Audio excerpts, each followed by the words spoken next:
거죠. 상황만 보면 다윗이 잘못한 게 맞아요. 왜요?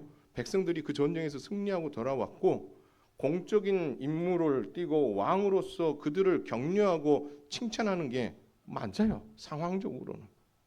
그러나 상황 말고 또 다른 한 면을 볼 수 있어야 되는데 요압은 그걸 보지 못한 거죠. 그냥 요압은 이렇게 생각했을 거예요. 당신을 향하여서 칼을 들고 반역의 칼날을 들었던 아들 아닙니까? 죽어 마땅하잖아요. 뭘 그걸 가지고 이렇게 울고 그래요? 라는 마음이 있을 수도 있겠죠. 그리고 당신을 위해서 목숨 걸고 싸웠던 이 군인들은 뭐가 되는 겁니까? 라고 이야기하는 거죠. 상황상은 맞는 말이에요. 근데 다윗도 아쉬운 면이 있었죠. 악한 아들에 대한 애정 때문에 영적 분별력을 상실하고 슬픔 때문에 냉정함을 잃고 자기를 억제하지 못했던 아쉬운 모습은 있는 거죠. 마치 요셉이 자기 형들을 딱 맞이했을 때에 끓어오르는 그 형들에 대한 그 분노를 거기서 폭발했습니까? 했습니까? 안 했습니까? 안 하잖아요. 그것을 꾹 누르고 어디로 가요? 혼자만의 공간에 들어가서 거기서 뭐 합니까? 꺽꺽꺽 웁니다. 근데 그 소리가 어느 정도까지 울리냐면 애굽 사람들이 그러니까 애굽의 바로가 그 소리를 들을 만큼 꺽꺽거리고 울었단 말이에요. 공적인 자리와 사적인 자리를 분별해서 그는 어떻게 해요? 혼자만의 자리에서 그동안 몇십 년간 가슴 아팠던 그 일들 다 떠올렸을 때에 한없이 그는 울고 공식 석상에 딱 나올 때는 어떻게 해요? 울었던 것을 딱 가리고 나와서 공무를 집행했던 요셉의 모습과는 다윗이 오늘 보여준 모습은 좀 다른 거죠. 다윗은 무조건적인 사랑과 공의 사이에서 분명히 갈등했을 거예요.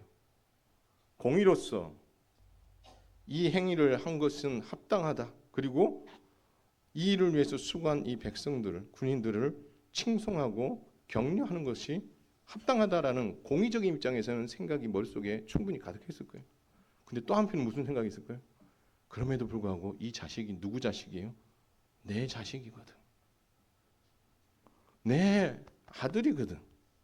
나를 향하여서 내 목을 향하여 칼을 들이댔고 왕위를 창탈하기 위해서 쿠데타를 이기던 아들이지만 그래도 뭐예요? 아들이거든. 이 사랑과 공의 사이에서 다윗은 갈등하게 됩니다. 그러나 다윗이 결정한 것은 단순히 그 아들의 죽음 때문에 꺽꺽 운 게 아니에요. 정말 다윗이 이 아들 꼴보기 싫은데 전쟁터에서 죽지 않도록 살기를 위해서 그렇게 살아서 돌아오기를 바라는 그런 마음 있었겠죠. 그러나 또 다른 마음이 있는 거죠. 한번 따라서 하겠습니다. 악을 선으로 덮는다. 악을 선으로 덮고 싶은 거죠. 여러분 이게 쉬운 거예요?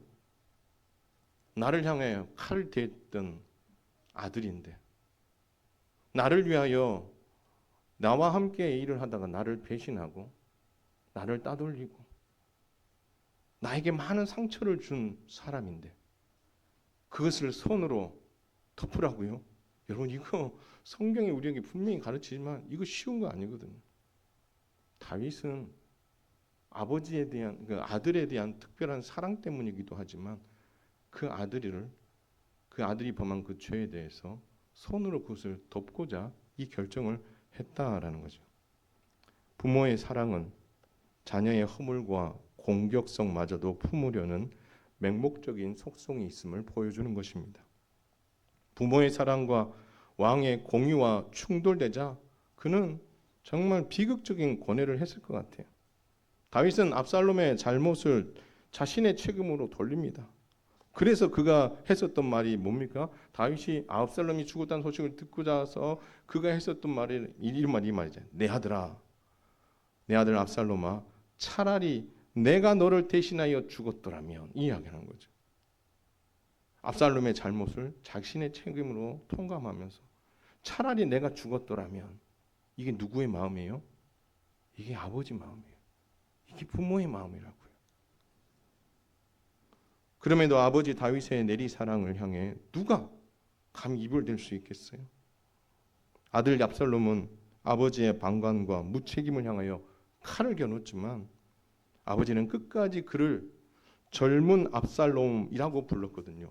여러분, 이 젊은 압살롬이라는 말을 좀 더 이렇게 해석해 볼 수 있어요. 뭐라고 하냐면 미숙한 아이다. 압살롬이 다 컸어요. 왕이 될 만한 자질도 있고 그렇게 지금 뭔가를 할 것 같은 그런 자리에 있었던 압살롬이지만 다윗의 눈에는 그 압살롬이 어떻게 보인 거예요? 미숙한 아이로 보인 거예요. 얘야 그거 아니지. 세상은 압살롬을 반역자라 불러도 부모였던 다윗은 끝내 내 자식으로 기억하는 안타까운 내리사랑의 숙명을 보여주었다라는 거예요. 여러분, 이것이 부모의 마음이다라는 것입니다. 사랑하는 성도 여러분, 아버지를 죽도록 미워했던 압살롬은 아버지 다윗을 죽이기 위해 혈안이 되었지만 아버지 다윗은 악을 선으로 갚고 아들 압살롬을 살리는 일에 온전히 집중하게 됩니다. 아들은 아버지의 최악의 증오를 보여주었다면 아버지는 아들에게 최고의 사랑을 베풀어 주었던 것입니다. 다윗은 오해받아도 죄를 사랑으로 덮으려는 아버지의 마음을 보여주었던 것입니다. 이는 하나님께 대한 인간의 죄와 인간에 대한 하나님의 사랑을 잘 보여주고 있는 거예요. 악한 아들과 죄를 선으로 덮으려고 했었던 그 아버지 다윗. 많은 사람들이 그 행위가 옳지 않다라고 이야기하는데도 불구하고 사랑으로서 그것을 덮으려고 했었던 그 다윗의 이 모습이 마치 범죄한 우리와 하나님과의 관계에서도 이 모습이 보이더라라는 것입니다. 하나님에 대한 인간의 죄의 모습들, 이것이 어디서 보이는 거예요? 압살롬의 모습에서 보이는 거죠. 그리고 인간에 대한 하나님의 사랑이 누구에게서 보이는 거예요? 다윗에게서 보이는 거예요. 이 사랑을 아셨던 예수님께서는 이 하나님의 사랑, 하나님 아버지의 사랑을 아셨던 예수님께서는 십자가를 지시면서 이런 말씀을 합니다. 아버지, 저들을 사하여 주옵소서. 자기들이 하는 것을 알지 못함이니이다. 예수님께서도 죄인을 사랑하셨기에 이렇게 용서를 하나님 앞에 구할 수 있었고 마침내 하나님께서는 당신의 아들 예수님을 십자가에 내어주심으로 구원을 이루시고 내가 이들을 얼마나 사랑하는지를 확실하게 증명해 보이셨다라는 것입니다. 말씀을 맺습니다. 사랑하는 부모님 여러분, 아버지 다윗의 마음이 우리의 마음일 줄로 압니다. 정말 수고 많으셨어요. 정말 아장아장 걸어 다니던 그 아이를 장성한 아이까지 키우고 결혼도 시키고 손주도 낳고 하는 그 긴 여정 속에 오늘 아버지 다윗이 보여줬던 이 마음으로 힘겨운 시간들을 이겨내 오신 아버지 여러분들, 어머니 여러분들 진심으로 수고하셨고 이것을 여러분의 자녀들이 꼭 기억하고 여러분을 사랑하고 존경하게 될 줄 믿으시기를 바랍니다. 때론 부모님의 마음을 몰라주니 속이 상하고 자식놈이 밉기도 했을 거예요. 자식놈들 다 소용없다라는 말들 하시잖아요. 그런데 여러분 그것을 가지고 진짜 소용없다고 생각하고 의절하시는 분들 계십니까? 대부분은 그 마음이 오래가지 않습니다. 이것이 아버지 다윗의 마음인 거죠. 미운 거죠. 미운 거죠. 그런데도 어떻게 해요? 그 죄를 사랑으로 덮겠다라는 거죠.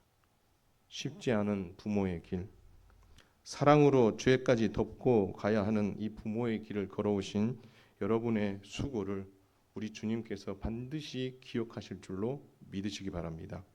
또한 자녀 여러분, 부모님의 사랑을 좀 더 깊이 헤아려 보시길 바랍니다. 부모님은 여러분이 요구하는 바에 대해서 예스라고 대답할 때도 있고 노라고 대답할 때도 있습니다. 예스라고 대답하면 모든 걸 다 얻은 것처럼 기뻐해요. 근데 노라고 하면 부모님이 나를 미워하나 생각할 수도 있습니다. 부모님의 보심은 오늘 다윗의 마음과 같다라는 것을 우리 자녀들이 알았으면 좋겠습니다. 여러분, 부모님들의 눈에, 부모님들의 마음은 온리 누구예요? 여러분들에게 있어요. 그 많은 사람들의 사진 중에 여러분의 얼굴을 그냥 단숨에 탁 알아보는 사람은 누구밖에 없어요? 부모님밖에 없어요. 왜 보여요? 내 자식이니까, 내 새끼니까, 내가 사랑하니까. 따뜻한 말 한마디 못하는 부모님이라고 그 마음까지 오해하지 않았으면 좋겠어요. 지금도 다윗의 마음을 가진 여러분의 부모님이 여러분을 정말 귀히 여기고 사랑하고 있다라는 것을 여러분 감사하고 그 사랑을 좀 표현해 줬으면 좋겠어요. 아버지 어머니가 부부 사이에 표현을 안 하니 또 자녀들이 아버지께 부모에게 표현하는 게 쉽지 않을 수도 있겠지만 표현하세요.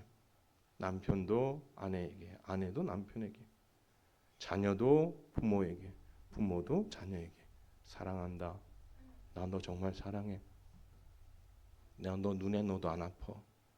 너 힘들고 어려울 때 나 너보다 더 가슴 찢어 아파하며 힘들어했어. 너 몰라줄 수도 있어. 근데 나는 너 좋아해. 너 사랑해. 이게 부모의 마음이거든요.